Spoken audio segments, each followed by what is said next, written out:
Gonna get too much of the apex on the inside, hit the sausage curb. It's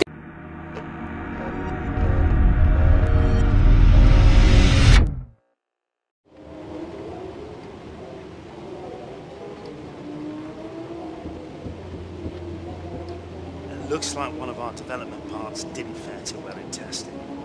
I've put it on hold for now. You can restart work from the laptop. We're going to have to go back now and make some adjustments in order to get the final numbers looking more like we were expecting from the simulation.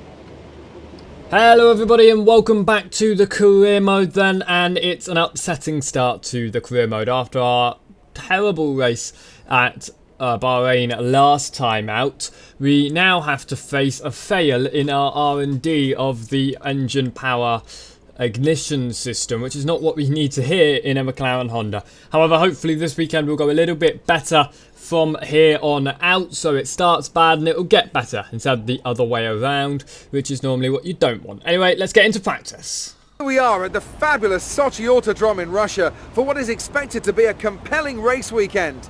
And it begins with a wet and potentially awkward practice session for the drivers. No cars on track just yet then. We'll be getting the green light in a couple of minutes. And all eyes are fixed on the sky. Anthony Davidson, I think they're hoping to spot a nice patch of blue heading this way. Doesn't look like it's going to happen anytime soon though, does it? I'm not sure how many teams will be willing to send their cars out in these conditions, to be honest. There are guys out in the pit lane with leaf blowers trying to clear the worst of the standing water away, but it seems like a bit of a futile effort as things stand right now. Of course, the best way to clear water is to get cars out on track. The trouble is, no one wants to be the first one out there. As soon as one or two sensible lap times appear on the monitors though, more are guaranteed to follow. So then in our track acclimatization in practice 1, it was not the best of weathers. But the reason I went out in it is because we were expecting some rain during the race, and I just wanted to get some practice in just in case the rain did come around. As you can see, lots of opposite lock through this final sector, and this is why I did need practice, because I ended up spinning and knocking off my front wing about 4 or 5 times during that session. However, we went across into free practice 2 and free practice 3, and it was a lot clearer up in the sky, so we were able to get some clear running in. It didn't mean that I was any better though, running off the circuit there through the double left-hander through sector 2, so not exactly what we want. But practice very uneventful other than that, so there's not really much to watch at that. Hi, it's Emma. Your qualifying goals came up in the board meeting this morning. Here's what to expect. So yet again, qualifying beat Alonso, qualifying 17th or higher. It's what we've got every single time so far. So let's get straight into qualifying then. Welcome back to Sochi. We're about to be joining the action down in the pit lane as the cars get ready to embark on their qualifying runs. I want to talk briefly about the strategy in these qualifying sessions. Anthony Davidson, how can a driver adjust their approach to gain those critical extra tenths of a second? Well, qualifying isn't about adjusting your approach necessarily, it's more about trying to repeat a low fuel run that you've practiced prior to this session. You're looking for perfection on the lap, and that's hard to achieve if you're trying something new. There are some variables that can stand in your way, however. Track position or unexpected yellow flags, for example. Coupled with ever-changing track conditions, it's important to be out there at the right moment. But as a driver, you have to try and ignore these distractions and just keep your mind focused on that one perfect lap. I thought what better way than to have a look at qualifying than to have a little bit of a look at the whole hot lap. So this is going to be our fastest lap of the session. Currently we're sort of flipping around between positive and negative delta. Obviously it's not really having a braking zone yet, but into turn number 2. Heavy braking, lock up on the right tyre there as we continue through now through the long swooping left-hander. And if you get your driving line wrong through here, your racing line wrong, in the race you could very much lose a couple of positions. Down the bottom end of the circuit there through that right hand, a little bit of oversteer as we go through the exit, correcting it quite nice and easy though. Into sector number 2 again, lock up on that right hand side tyre, and if we're going to keep on locking up it means that I think during the race we might have some tyre wear issues on the front right. Continuing through the right-hander, slightly wide there. I don't think we gained too much time, but I know people complain about my track limits. Kimi Räikkönen currently fastest in the first practice session, first qualifying session, sorry. So we now come on to the long straight, getting ready to enable DRS. This is where we're going to lose most of the positions come the race. If we get someone behind us with the DRS enabled, then they'll be able to get past us nice and easily indeed. Into the braking point though, and if we lock up there during the race, we'll again lose a number of positions. However, here we've got a perfect racing line. Again, a snapper oversteer. We're able to hold it nice and easily into the final chicane. A little bit too late on the brakes, sent it too far. Now our racing line into the second part is compromised. Big snapper oversteer, able to hold it, able to keep control of the car as we come up to the penultimate turn, pushing it slightly wide over the apex into the final turn, hitting the curb, running so wide. In fact, we correct it onto the grass, cross the line, whilst crashing. Now that's a way to end qualifying, my word. Good afternoon from Sochi as we prepare to get underway for the Russian Grand Prix.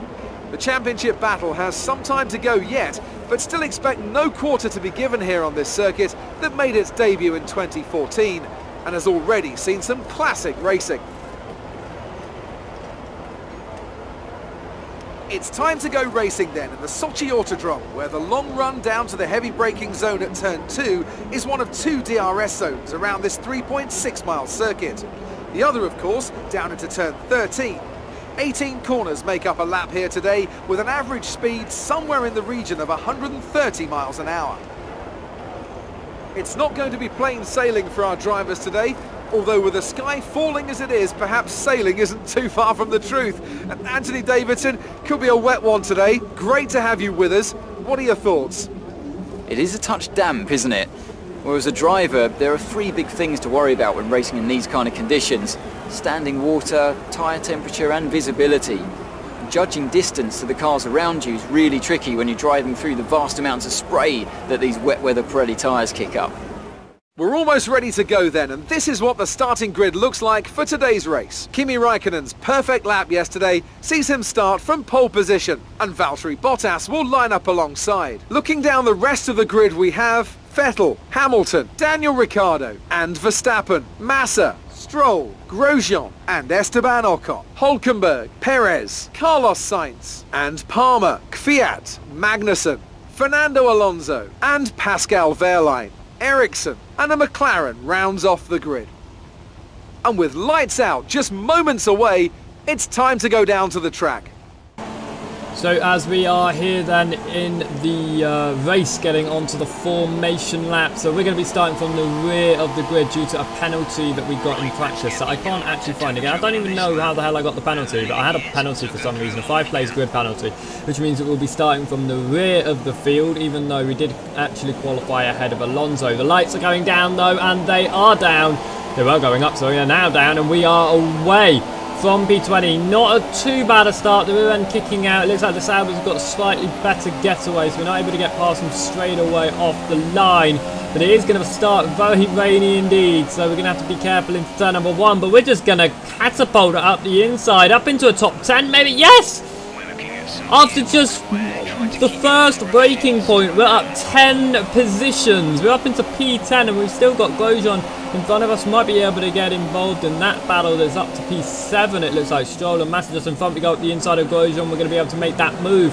We're really taking advantage of these wet weather conditions. I mean, the practice from free practice 1 must have really helped us, because we were able to get up the inside of Massa now as well.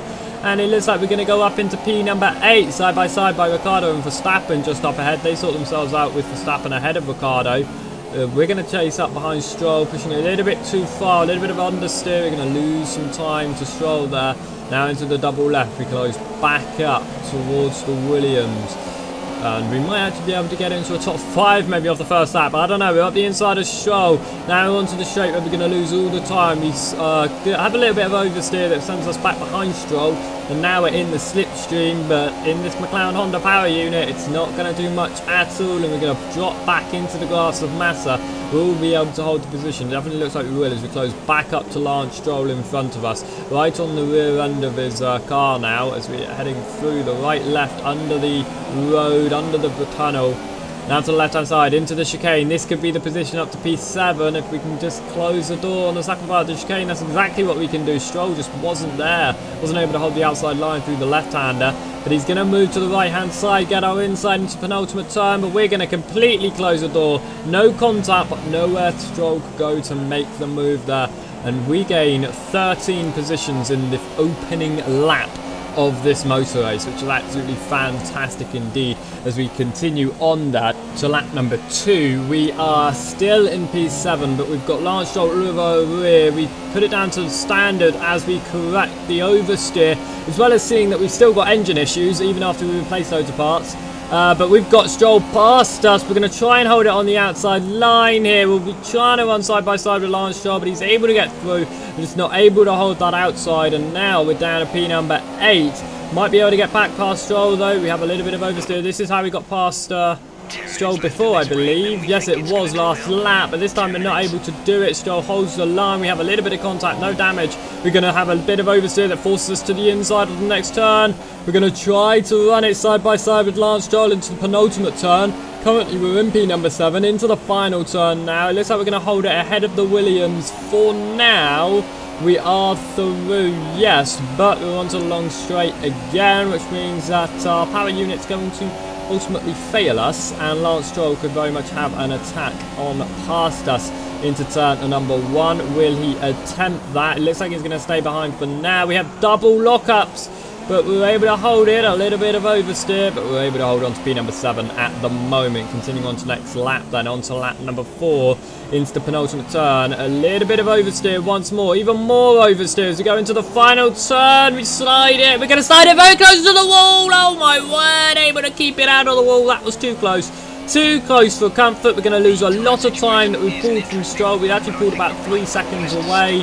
But now we've lost it all, and we're behind Lance in the Williams, and he is just going to be pulling away with our McLaren Honda just going to start falling back with our deficited power unit, as well as the damage that we've got to the gearbox as well, as we're continuing to fall down. A little bit of a tap with the wall there here on lap number 6. We've got Felipe Massa behind us, and he's very close with the chance for an overtake. We lock up, big oversteer, and oh, very close to getting collected from Felipe Massa. Quick thinking, he dives to the inside and stays right out the way. And we lose it down to P number 9. Grosjean behind us, looking again past us in the Haas. Continuing on though, this is the couple laps later on to lap number 9. We've caught back up to Massa and Stroll. They did start to pull away. We've been able to close that gap back up.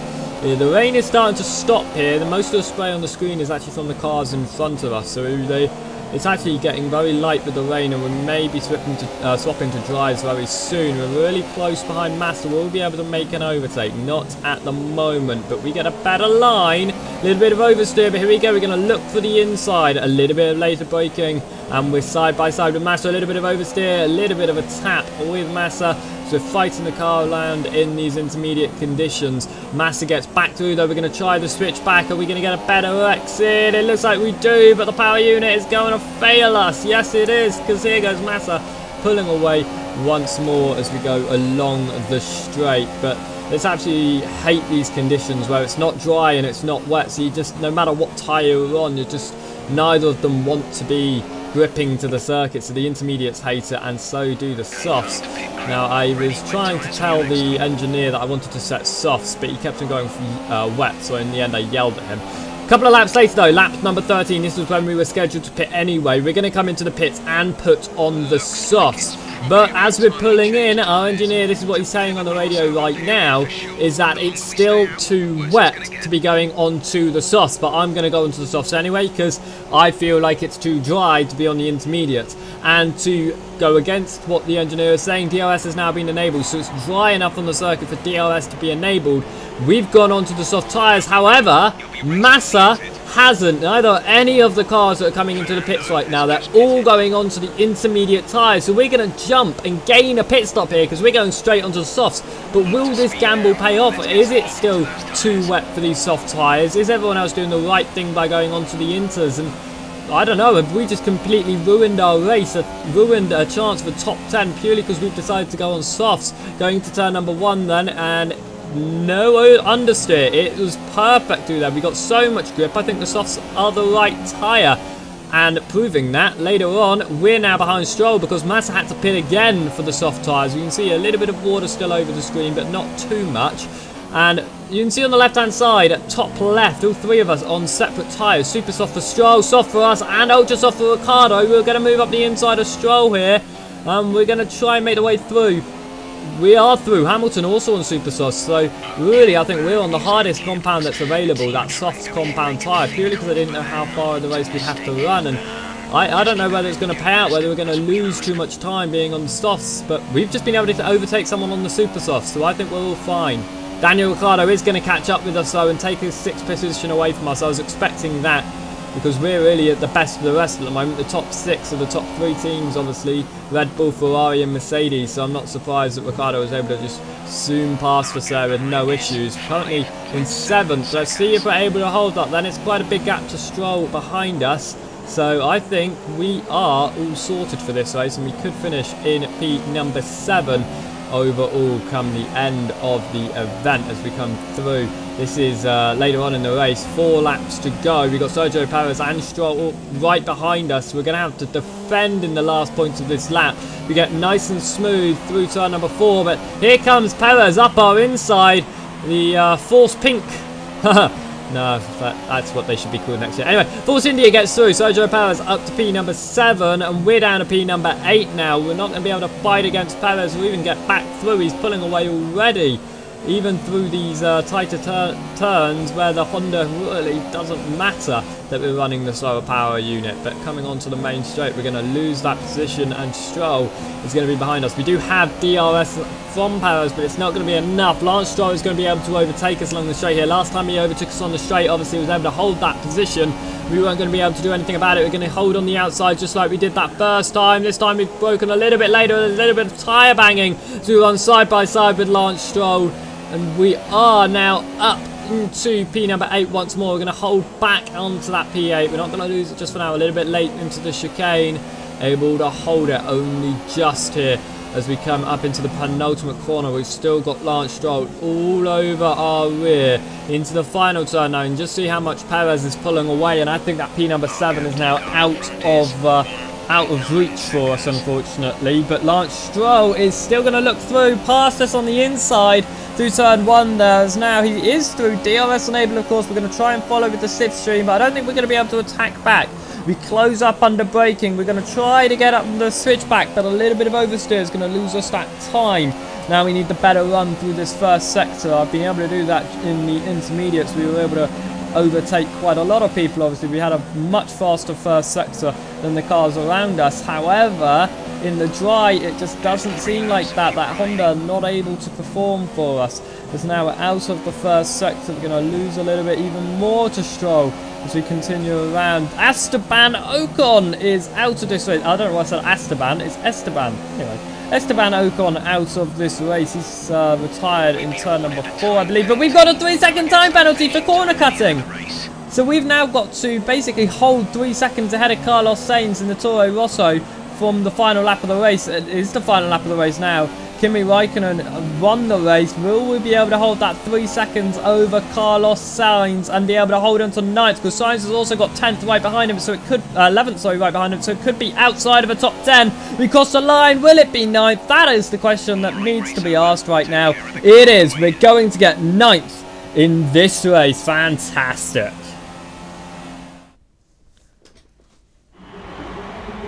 A great win then for the Maranello team today.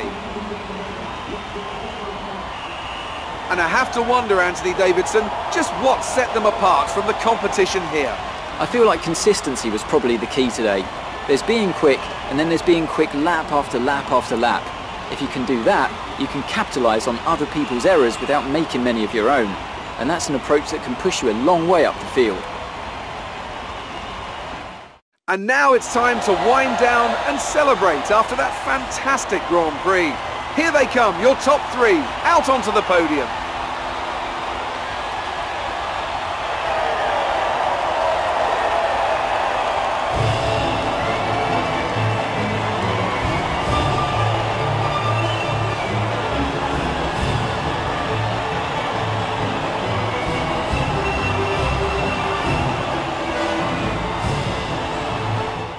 And now let's take a look at the driver's standings. It's a good result for Kimi Räikkönen, who extends his advantage at the top of the championship. Moving on to the driver of the day then. Anthony Davidson, who would you go for? Today I'm going to give it to the McLaren driver. Look at where they finished compared to where they started. It's not easy to cut through the field like that in Formula 1, so it was a great effort. On to the constructors then. Ferrari moved to the top of the table. Meanwhile, good work from Force India this weekend, who pushed themselves further up the order. There'll be plenty more twists and turns to come this season. I hope you can join us at the next race to see just who will come out on top. We definitely could have got a little bit higher in that race. I think 7th was definitely within our target, but unfortunately, just a few mistakes. And we finished in 9th. Alonso finished in 17th overall in that race, which is a little bit lower than us. In the championship standings, though, we are in 12th, so we're doing well. We're higher than the 17th that our team wants us to finish, so we're doing really well indeed.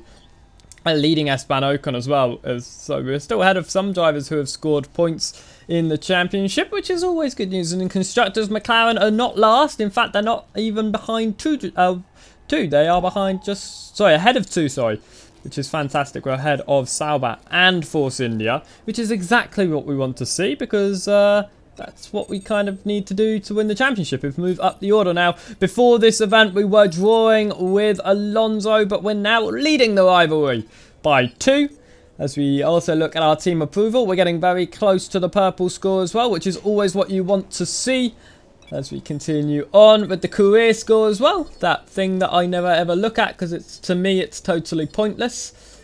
But some people like to see where they are with other people in the world. But now we get offered another invitational, and do you know what, I don't even think it's really a choice of what you need to do. It's straight away the 1991 McLaren MP 26 or something. Oh, no, deserve rest from the championship for a classic exhibition event today. It's winner takes all, so who will emerge on top in this unique challenge? So then in this event, all we have to do is beat the target time with 3 laps, and it's the MP46. I don't know why I thought with 37 or whatnot. Anyway, 3 minutes and 52 seconds. We've got to do 3 laps of Spielberg in the classic McLaren. H-shifter and clutch being used as well. And this is going to be interesting to see whether we can control the car or not. A little bit early on the brakes. This is my first ever time driving the car. Little bit of oversteer out of turn number 1, but we're going to try for a good run into turn number 2. And into neutral, not getting the right gear, into 5th, then straight into 6th. So I'm still getting used to running a clutch with a H-shifter in a Formula 1 car. Into turn number 2, I believe it's turn number 3 actually in 2017. Anyway, a bit of oversteer on the exit, but we've got a nice exit, a nice run. And getting used to the H-shifting pattern now as we get to the bottom end of the circuit. It's absolutely lovely to run these classic cars when you're not having to race them. We're just putting them in some times. We move to the left-hand side of Attier. We're going to try up the inside of the Williams, and that was a nice and easy move done. Continue around through into the final sector. Bit of the apex, keeping away from the second apex though. It feels a lot easier than in previous games those corners do. But I'm yet to actually run it in a modern day Formula car, so we shall see once I do the career mode episode on Austria. Heading out to the final turn then on the first lap. It looks like we're currently maybe a little bit behind target, but if we're able to push hard enough, we very possibly could be able to do this. I think it's going to be close. As we go on to lap number 2, a little bit of oversteer out of turn number 1 once more. Again, this car, no assists of course, so it just has no traction whatsoever, and you have to be so much more careful on the throttle inputs. And a lot like the real drivers did back when these cars were raced, they were fighting the car constantly. It wasn't just an easy glide like they were now.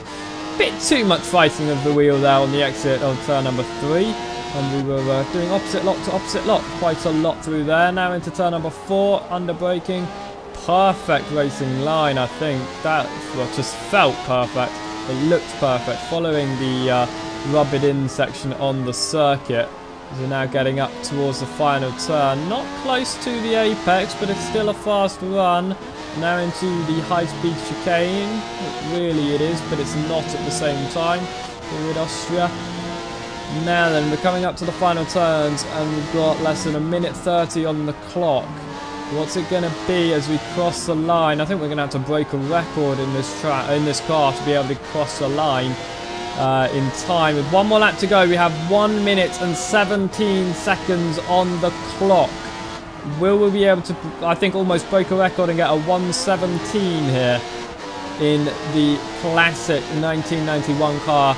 As we've got a couple of cars in front of us. Hopefully they won't slow us down, or actually maybe might give us a little bit of slipstream and hopefully pull us ahead and catch up to the time. Double lockup though, that's going to lose us maybe a second there in that one turn, and another second as we do double counter locking there. We actually was going to move to the right hand side of Kaufman, but ended up going for the overtake on the left hand side because that's where the way the car wanted to go. Up the inside of Sari and the Ferrari now. 37 seconds on the clock as we're heading up through the middle part of the course, heading up towards the final sector now through the left-hander. And it looks like we're going to be very close indeed. I don't think we're going to be able to do it. 20 seconds on the clock. Big oversteer. We lost another second there. And that's going to surely lose us this now. Only 10 seconds to go with 2 corners to go into the penultimate turn. We're going to get close to the apex on the left-hand side. Going to get too much of the apex on the inside. Hit the sausage curb. It's going to slow us down. And no, we're not going to be able to do it. There's the line. Maybe a second off. Maybe 1.5 seconds. But so close. But we just aren't going to be able to do it. And that is our hopes and dreams here. No, that's a real shame though. Very close to being able to achieve that, but unfortunately we did not. Oh look, this guy's going to go and talk to us. Okay, I've got something for you. The new parts have been fitted to the car. The simulation numbers are good, so look forward to your feedback. Check out the details. Perfect. What we did at the beginning, we continued the development for the ignition system in the engine power for the powertrain, and now it's been completed in time for Spain. So we will have a new part fitted in Spain. So hopefully that will help us out a little bit along the straights at that circuit at Catalonia, of course. I hope you have enjoyed this episode. It's been a lot better than our Bahrain race that went wrong from the off. But this time we fought well in the intermediate conditions, and we fought, I think, even harder in the dry conditions, but we just it wasn't able to pay out. Anyways, just looking through the different R&D stuff there. I hope you have enjoyed this episode. It's been a lot better than the last one, like I keep on saying. I mean, I've enjoyed these Carimos so much. Now that we've also bumped up to 50% races as well, and now that I can, and I have time, 50% races, which are going to be even better. I absolutely forgot to do spectator cameras at the end of the race. Hopefully I'll remember for Spain, but we shall see. Anyway, thank you very much for watching, and we'll see you in the next one on Thursday. Thank you for watching, and goodbye.